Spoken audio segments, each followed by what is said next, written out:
Next we are going to study is the Newton's third law. Newton's third law. Okay, तर Newton's first law बघितला, second law बघितला. First law काय आहे? Every body continues it state of rest और state of uniform motion until and unless external force is not acting.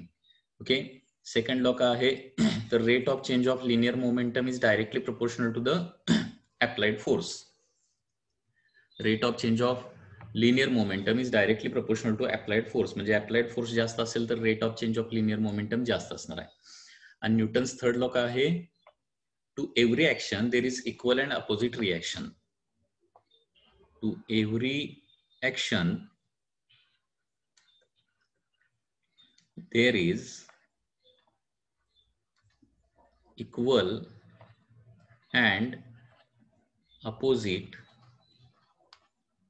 and opposite reaction. Okay, to every action there is equal and opposite reaction. This is the Newton's third law. So जेव्हा जेव्हा आपण action exert करतो, okay, किंवा एक body दुसऱ्या बॉडीवर ज्यावेळी action exert करते त्यावेळी दुसरी बॉडी पहिल्या बॉडीवर काय करते? रिॲक्शन देते. आणि ती रिॲक्शन कशी असते? Equal in magnitude, opposite in direction असते.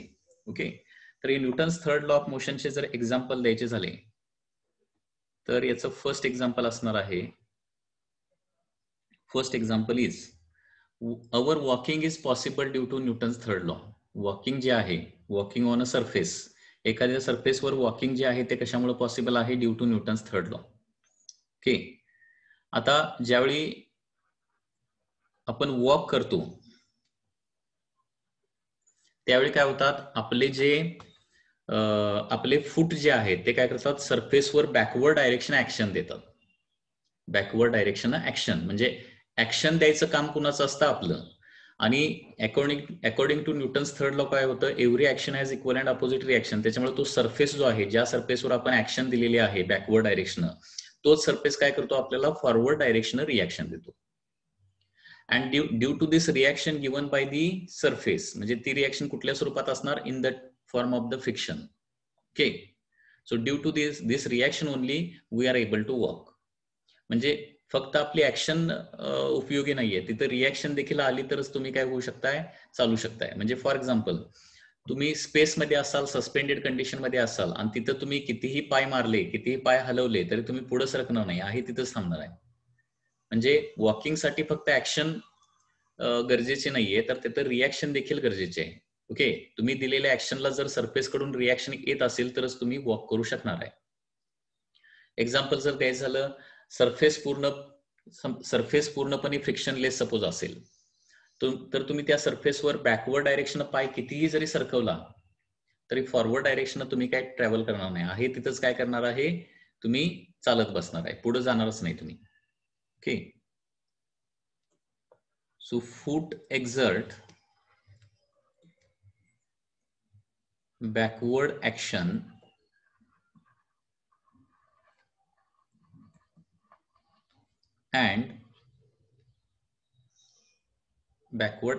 and surface gives equal and opposite म्हणजेच काय? that is forward reaction. Okay, and due to this forward reaction we are able to walk. जर ती फॉरवर्ड रिएक्शन सरफेसनं दिली नाही तर आपण चालूच शकणार नाही, आहे तिथंच थांबणार, म्हणजे कितीही आपण ऍक्शन दिली तरी. सो थोडक्यात we are able to walk due to only Newton's third law. याचं second example, swimming is also possible due to Newton's third law. Swimming जे आहे ते देखील न्यूटन्स थर्ड लॉ मुळेच पॉसिबल आहे. ओके, किंवा पाण्यामध्ये जर पुढे सरकायचं असेल तर आपल्याला न्यूटन्स थर्ड लॉ तिथं उभे व्हायलाच लागेल. न्यूटन्स थर्ड लॉ उभे झाला नाही तर आपण पुढे सरकू शकणार नाही. एक्झाम्पल, स्विमिंग करत असताना आपल्या हाताच्या साहाय्याने काय करतो? आपण पाण्याला, वॉटरला काय करतो? पाठीमागे ढकलतो. आणि ज्यावेळी वॉटरला पाठीमागे ढकललं जातं, म्हणजे वॉटरवर ज्यावेळी आपण ऍक्शन देतो त्यावेळी ऑटोमॅटिकली वॉटर देखील काय करणार, आपल्यावर रिॲक्शन देणार आहे. And due to the reaction given by the water we can swim forward. Okay, so second example आहे swimming. Swimming.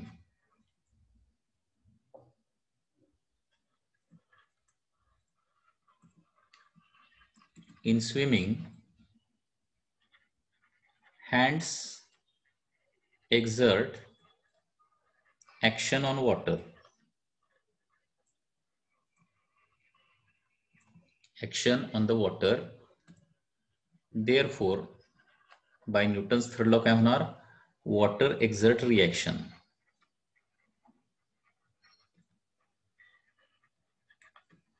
Reaction on hand and we can swim forward.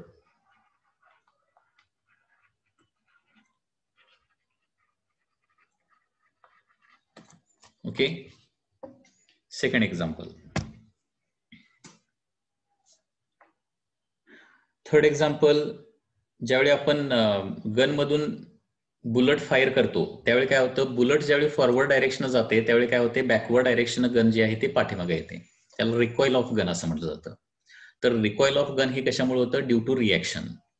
म्हणजे ड्यू टू ऍक्शन काय होणार आहे, bullet move in a forward direction and there is equal and opposite reaction, आणि त्या reaction मुळे काय होते, गन बॅकवर्ड डायरेक्शन मूव्ह होते. रिकॉइल ऑफ गन त्याला म्हटलं जातं. रिकॉइल ऑफ गन मध्ये काय होणार,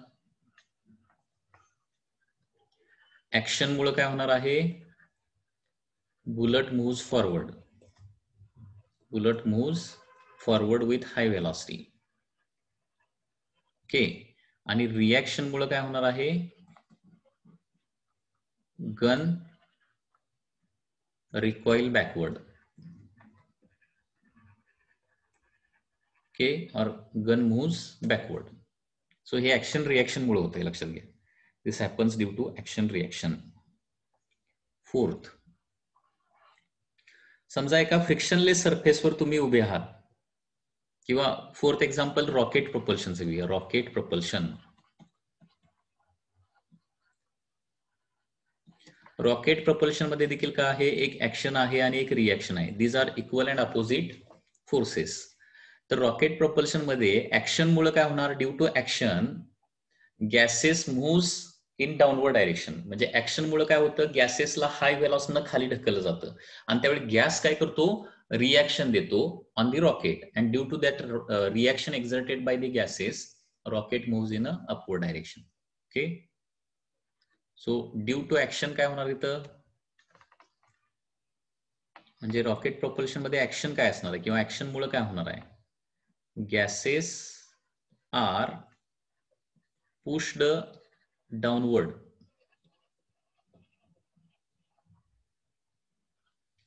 with high velocity. ओके, आणि जेवढा फोर्स गॅसेसवर आपण एक्झर्ट करतो ना तेवढीच काय येते, रिॲक्शन येते, आणि ते रिॲक्शन काय करते, रॉकेटला वर घेऊन जाते. कारण रिॲक्शन ही अपोजिट डायरेक्शन, गॅसेस खाली जाण्यासाठी डाऊनवर्ड फोर्स ऍक्शनचा असावा लागणार, मग रिॲक्शन इक्वल अँड अपोजिट म्हणजे अपवर्ड डायरेक्शन असणार आहे. Okay, so due to reaction काय होणार आहे, गॅसेस एक्झर्ट रिॲक्शन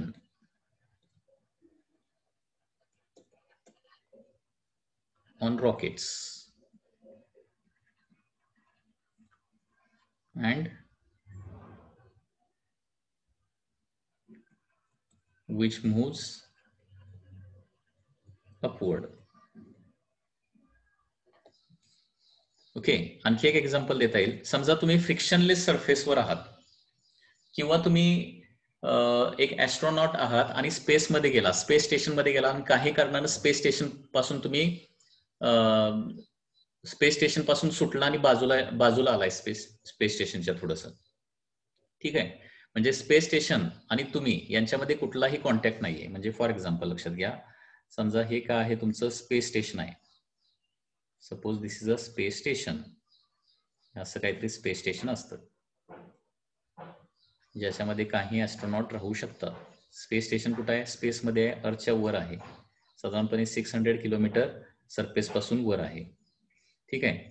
आणि काही कारणानं काय झालं, एक ॲस्ट्रॉनॉट काय झाला, बाय मिस्टेक या स्पेस स्टेशनच्या बाहेर आला आणि स्पेस स्टेशन आणि ॲस्ट्रॉनॉट यांच्यामध्ये कुठलीही दोरी किंवा काहीही नाहीये आणि या ॲस्ट्रॉनॉटला आता परत स्पेस स्टेशनमध्ये जाऊन पोहोचायचं आहे.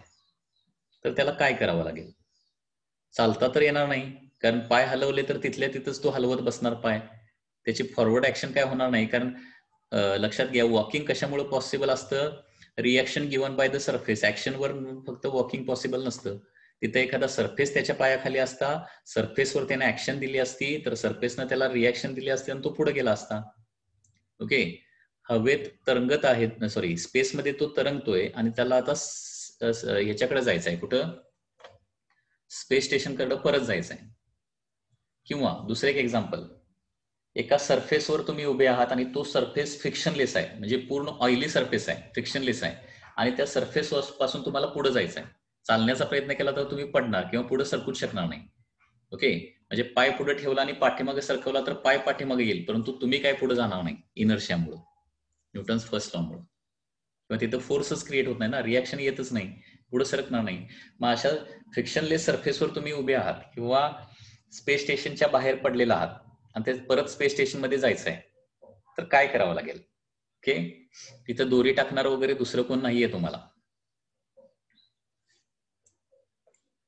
तर तिथं Newton's third law of motion use करावं लागेल. आणि Newton's third law of motion मध्ये काय करावं लागेल? या पर्सनला काय, इथं काही लोक म्हणतात की इथं हे प्रे करत बसावं लागेल. प्रे केल्यावर कोण वाचवायला येणार आहे? ज्यांनी हा मेसेज केलाय ते वाचवायला येणार आहे. प्रे कुणाची करायची?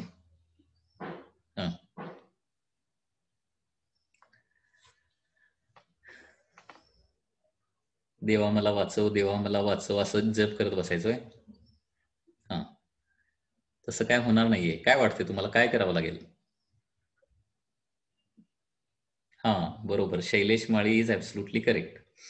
तर या पर्सनला आपल्याकडे असणारे ऑब्जेक्ट जे आहेत ते अपोजिट डायरेक्शन फेकावे लागतील. कारण अपोजिट डायरेक्शन फेकण्यासाठी ऑब्जेक्टला ज्यावेळी आपण फेकतो ना, म्हणजे आपण काय करतो, ऑब्जेक्टवर ऍक्शन एक्झर्ट करतो आणि त्यावेळी ऑब्जेक्ट काय करणार, आपल्याला रिॲक्शन देणार. ओके. जेवढा आपण ऑब्जेक्टवर फेकण्यासाठी जेवढा फोर्स लावणार ना, म्हणजे फॉर एक्झाम्पल 100 न्यूटनचा फोर्स लावला फेकण्यासाठी, म्हणजे स्पेसमध्ये जाऊन तुम्ही ऑब्जेक्ट फेकला तर काय होईल हे इमॅजिन करा. सरफेसवर तुम्हाला ते काय जाणवणार नाही. एखादा दगड घेतला आणि फेकला, तुम्ही आहे तिथं असताय आणि दगड खूप दूरवर जातोय. स्पेसमध्ये गेला आणि तुम्ही दगड जर फेकला ना जोरात, तर दगड पुढे जाणार आणि तुम्ही काय जाणार आहे, पाठीमागे जाणार आहे सर्टन वेलॉसिटी. तर किती वेलॉसिटी जाणार हे दोघांच्या मासवर डिपेंड आहे. समजा तुमचं मास 50 kg आहे आणि एक दगड घेतला 50 kgचा आणि तुम्ही फेकला, तर काय होतं, ज्या व्हेलॉसिटीनं दगड पुढे जातो ना त्याच व्हेलॉसिटीनं तुम्ही पाठीमागे जाताय. This happens due to Newton's third law. Every action has equal and opposite reaction. म्हणजे जेवढा फोर्स तुम्ही दगडावर एक्झर्ट करणार आणि त्या फोर्सनं दगडाला जेवढी व्हेलॉसिटी मिळणार, तेवढाच फोर्स तुमच्यावर देखील ऍक्ट होणार आणि त्याच व्हेलॉसिटीनं तुम्ही पाठीमागे फेकले जाणार आहे. Okay. So to move on a frictionless surface काय करावं लागतं, लक्षात घ्या. To move on a frictionless surface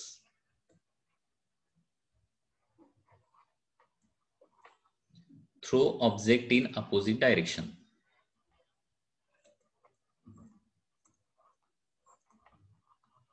ज्या डायरेक्शनला मूव्ह करायचं आहे त्याच्या अपोजिट डायरेक्शन काय करायचे, ऑब्जेक्ट्स थ्रो करायचे. कुठलाही ऑब्जेक्ट थ्रो केला सर्टन व्हेलॉसिटीनं तर there will be reaction and due to that reaction you will be able to reach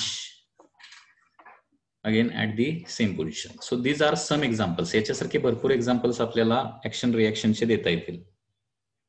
okay. आता न्यूटन्स थर्ड लॉचं सिग्निफिकन्स काय बघा. Importance of Newton's third law. Importance किंवा त्याला काय म्हणणार आहे आपण, significance.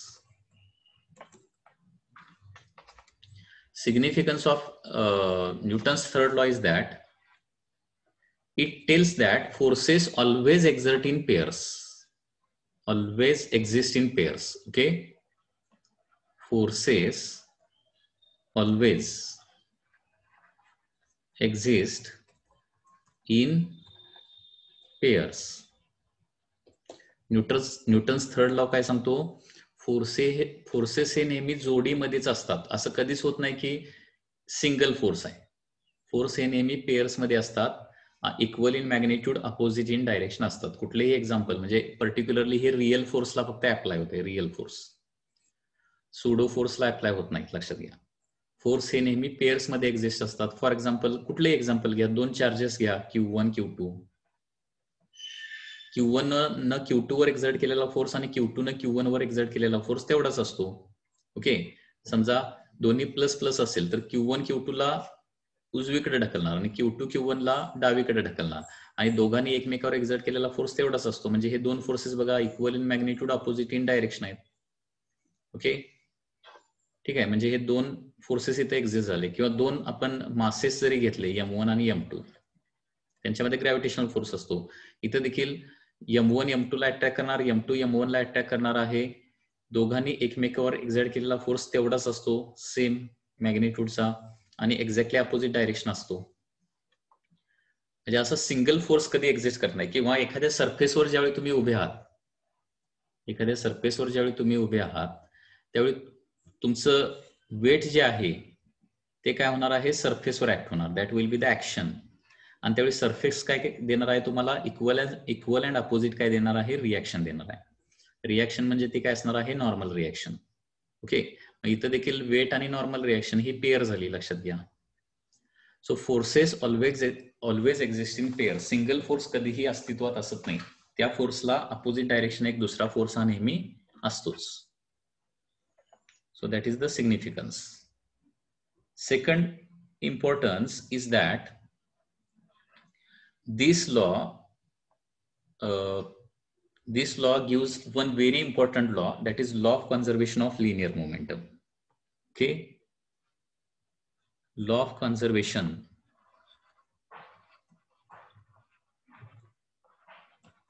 of linear momentum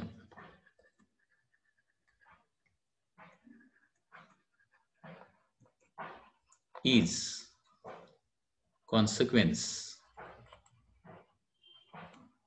of third law.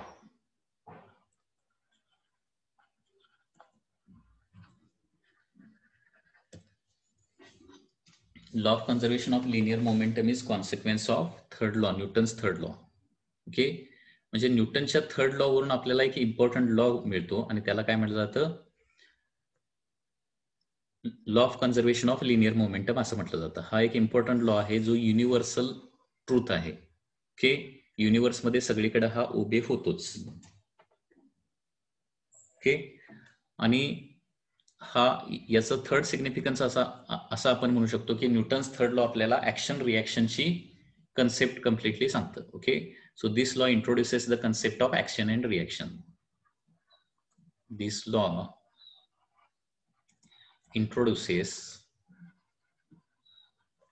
introduces the concept of action and reaction. Action reaction ची कन्सेप्ट जी आहे ती इंट्रोड्यूस करतो. ओके, आता न्यूटन्स थर्ड लॉचं इक्वेशन जर लिहायचं झालं तर इक्वेशन कसं येणार बघा. Suppose there are two bodies in contact, body A and body B. आता बॉडी ए आणि बी चं सपोज कोलिजन झालं. कोलिजन होणार म्हणजे काय, ए बॉडी बी वर फोर्स एक्झर्ट करणार आणि बी बॉडी ए वर फोर्स एक्झर्ट करणार आहे. ओके, आता ए न बी वर एक्झर्ट केलेला फोर्स कसा असणार आहे, फॉरवर्ड डायरेक्शन असणार आहे. त्याला काय म्हणणार, force on B exerted by A, FBA. हे तुम्हाला सांगितलंय बघा. ऑन बाय हा वर्ड लक्षात ठेवायचा. ऑन बाय हे खूप महत्वाचं आहे, लक्षात घ्या. FXY लिहिलं तर याचा मिनिंग काय होणार आहे, कुणी कुणावर एक्झर्ट केलेला फोर्स. तर ऑन बाय लक्षात ठेवायचं. Force on X exerted by Y, किंवा F12 बार म्हणजे कुणी कुणावर एक्झर्ट केलेला force. Force on 1 exerted by 2. तर हा जो फोर्स असणार फॉरवर्ड डायरेक्शन कुणावर ऍक्ट होणार आहे, बी वर ऍक्ट होणार. So force on B exerted by A, आणि त्याच्या पाठीमागे ही नेहमीप्रमाणे ही बॉडी असणार आहे, दॅट इज बॉडी ए. ज्यावेळी ए बॉडी बी वर फोर्स एक्झर्ट करते त्यावेळी बी देखील काय करते, रिॲक्शन देते ना. Reaction that is force on A exerted by B. ठीक आहे, लक्षात घ्या. Consider collision between A and B on by, हे कन्व्हेन्शन आहे. ठीक आहे, consider collision between A and B. A आणि बी च्या मध्ये ज्यावेळी कोलिजन होणार ना त्यावेळी ए बी वर फॉरवर्ड डायरेक्शन फोर्स एक्झर्ट करणार आणि त्यावेळी बी काय करणार, रिॲक्शन देणार. ती काय असणार आहे, बॅकवर्ड डायरेक्शन. ओके, तर हे दोन्ही फोर्सेस बघा equal in magnitude, opposite in direction आहेत. So force on A exerted by B is equal to काय लिहू शकतो, minus force on B exerted by A. तर हे झालं न्यूटन्स थर्ड लॉ ऑफ मोशनचं इक्वेशन. ओके, सो जेव्हा जेव्हा कोलिजन होणार किंवा एक बॉडी दुसऱ्या बॉडीवर फोर्स एक्झर्ट करणार आहे त्यावेळी जिथं कॉन्टॅक्ट होणार ना त्या कॉन्टॅक्टच्या ठिकाणी काय होतं, ऍक्शन रिॲक्शन पेअर तयार होते. तर एफ ए बी आणि एफ बी ए हे काय आहेत, ऍक्शन रिॲक्शन पेअर्स आहेत. ओके, तर याच्यामधले ऍक्शन कुठले आहे सांगा, ऍक्शन कुठले आहे आणि रिॲक्शन कुठले आहे सांगू शकताय, ऍक्शन सांगा कुठले आहे. Which one is the action in the two forces. अरे ऍक्शनला नाव काहीतरी ए बी का बी ए, काय ऍक्शन, बी आणि ए नुसतं म्हणू नका रे. एफ ए बी काहीतरी मिनिंग निघतो, एफ बी ए काहीतरी मिनिंग निघतो. एफ ई आणि एफ बी म्हणजे काय, तसं नाही निघत. एफ ए बी का एफ बी ए ते सांगा. ऍक्शन इज, इथं ऍक्शन काय असणार, एफ ए बी का F B A. F B A ही ऍक्शन असणार आहे. ए न बी वर एक्झर्ट केलेला फोर्स रे, force acting on B exerted by A. A ने एक्झर्ट केलेला फोर्स म्हणजे ऍक्शन असणार ना, which is acting on B. F B A ही ऍक्शन असणार आहे. ठीक आहे, आणि रिॲक्शन काय असणार इथं, F A B is the reaction. Okay,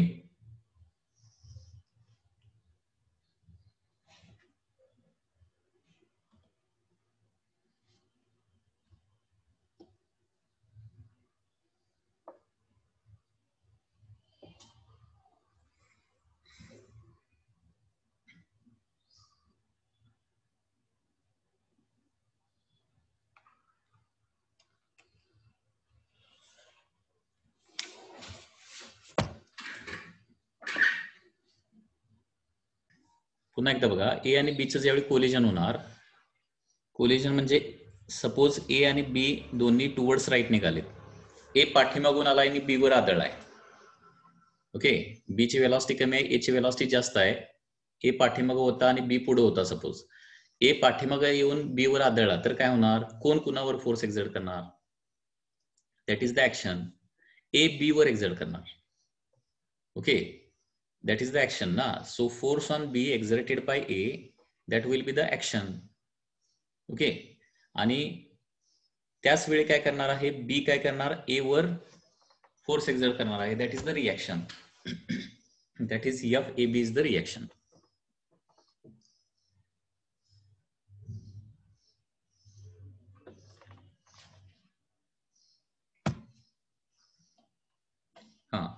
Next, let's study the characteristics of action and reaction.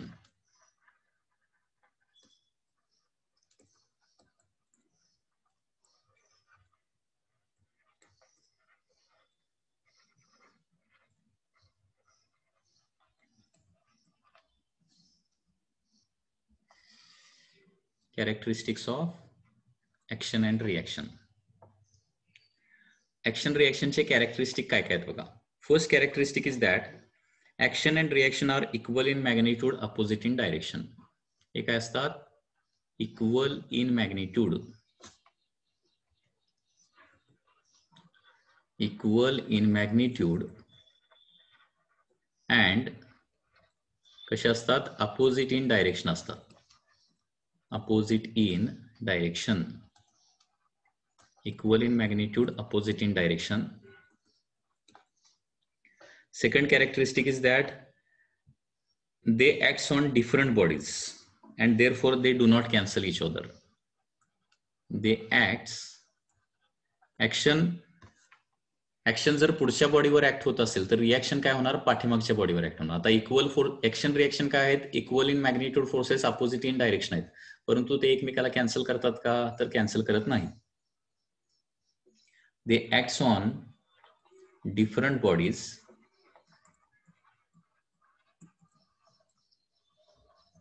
and don't cancel each other.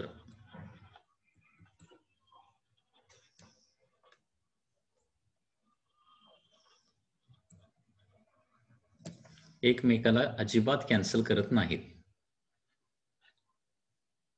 Okay. Third characteristic is that they are simultaneous. They are simultaneous म्हणजे ज्या क्षणाला action act होणार त्या क्षणाला reaction act होणार. Okay. असं होणार नाही की ऍक्शन एक्झर्ट केल्यानंतर थोड्या वेळानं रिॲक्शन येईल, असं काय होणार नाहीये. लक्षात घ्या. They are simultaneous. जेव्हा ऍक्शन ऍक्ट होणार त्या क्षणाला रिॲक्शन ऍक्ट होणार, आणि ज्या क्षणाला ऍक्शन बंद पडणार त्या क्षणाला रिॲक्शन देखील बंद पडणार आहे. They may be due to actual contact or at the distance. They may be due to actual contact or due to non-contact also. म्हणजे ऍक्शन रिॲक्शन तयार व्हायला कॉन्टॅक्टच लागतो असं काही नाहीये. काही केसेसमध्ये दोन बॉडीचा कॉन्टॅक्ट झाल्यानंतर ऍक्शन रिॲक्शन पेअर तयार होते, आणि काही केसेसमध्ये त्यांचा कुठलाही कॉन्टॅक्ट नसताना तिथं ऍक्शन रिॲक्शन पेअर तयार होते. म्हणजे मी जसं सांगितलं, दोन चार्जेस एकमेकापासून ठराविक डिस्टन्सवर असतात.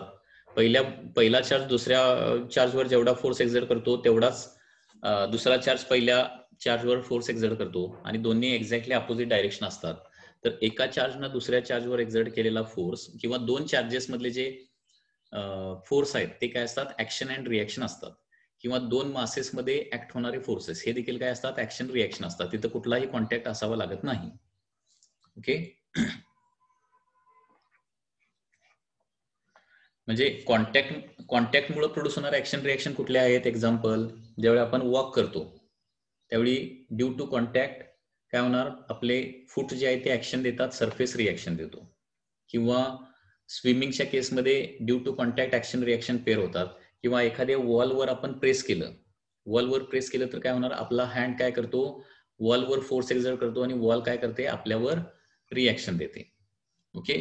किंवा दोन चार्ज, हे झाले कॉन्टॅक्टचे. आणि नॉन कॉन्टॅक्टचे ऍक्शन रिॲक्शन कुठले आहेत, दोन चार्जेस मधले फोर्सेस, हे झाले नॉन कॉन्टॅक्टचे ऍक्शन अँड रिॲक्शन. किंवा दोन बॉडी मधला ग्रॅव्हिटेशनल फोर्सेस, ते देखील ऍक्शन रिॲक्शनच असतात.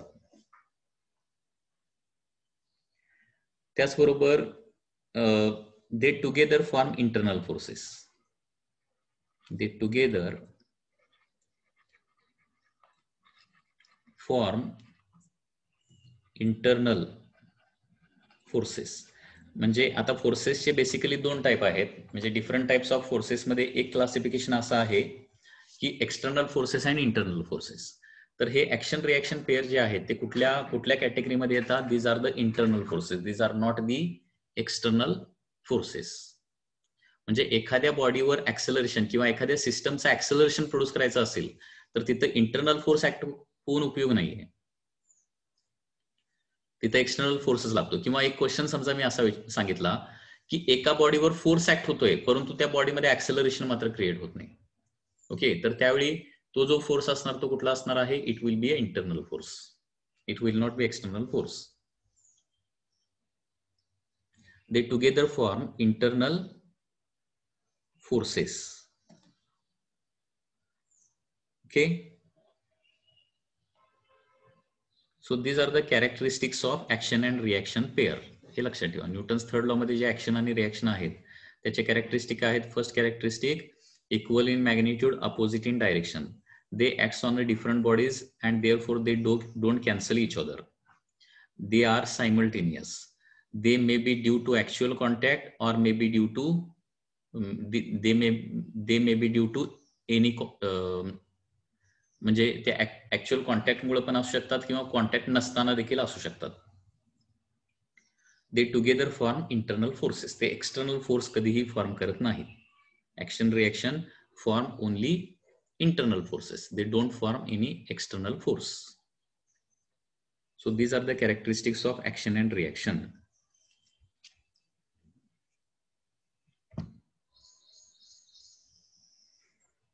After that, limitations of Newton's laws of motion. Limitations देखील आहेत काहीतरी. Limitations of Newton's laws. तर लिमिटेशन्स ऑफ न्यूटन लॉज जे आहे ना ते आपण काय करूया नेक्स्ट लेक्चर मध्ये बघूया, उद्याच्या लेक्चर मध्ये.